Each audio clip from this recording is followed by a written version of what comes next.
اعوذ باللہ من الشیطان الرجیم بسم اللہ الرحمن الرحیم۔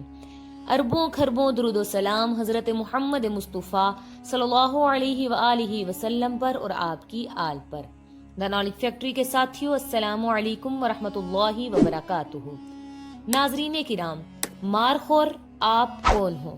آج ہم اس پہ بات کریں گے، لیکن ویڈیو شروع ہونے سے پہلے آپ نے آنے والے معزز ساتھیوں سے گزارش ہے کہ ہمارا چینل سبسکرائب کریں، ساتھ ہی بیل آئیکن کو پریس کریں تاکہ آنے والی ہر نئی علمی اور دلچسپ ویڈیو آپ تک بآسانی پہنچ سکے۔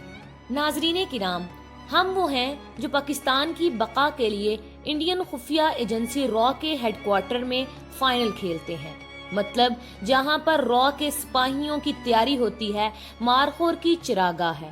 ہم وہ ہیں جو سریعام را کے ہیڈ کوارٹر میں گھستے ہیں اور تمام راز لے کر واپس مڑے تو بھارتی خفیہ ایجنسی پر سختہ طاری ہو جاتا ہے۔ سوچ میں پڑ جائیں کہ وہ کون تھے، کہاں سے آئے تھے، جو جن دن دہاڑے موت کے منہ سے پاکستان کی بقا چھین کر لے گئے۔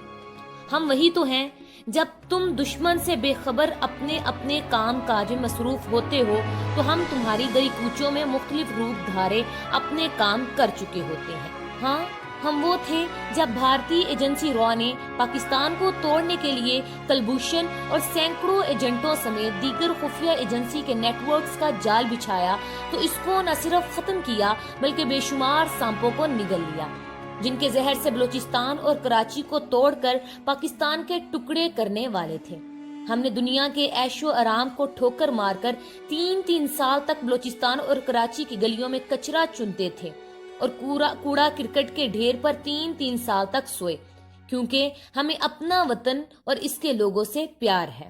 ہم وہی تو ہیں جنہوں نے پاکستان پر اپنی زندگیاں قربان کی، گمنامی کی موت شہید ہوئے، لیکن تم کو خبر تک نہ ہونے دی۔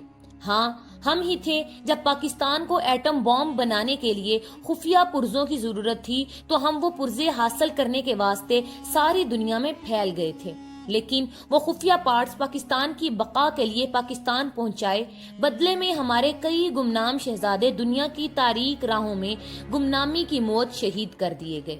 ان کی مائیں کئی سال اپنے گھروں کے دروازوں پہ کھڑی انتظار میں چل بسیں، لیکن وہ گمنام شہزادے کبھی واپس نہیں آئے۔ چند واپس آئے، کچھ گمنام فائلوں میں چلے گئے، ان کو ٹاپ سیکرٹ کہہ کر فائلوں کو بند کر دیا گیا۔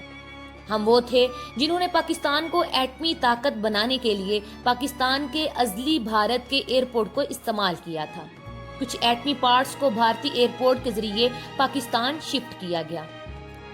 بھارتی فوج کے لیے ایک پیغام ہے، جہاں پر را کے سانپوں کی پنیری پنپتی ہے، وہ جگہ مارخور کی پسندیدہ چراگاہ ہے۔ بیٹا، ہم کون ہیں یہ دشمن کی چیخیں تم کو بتائیں گی۔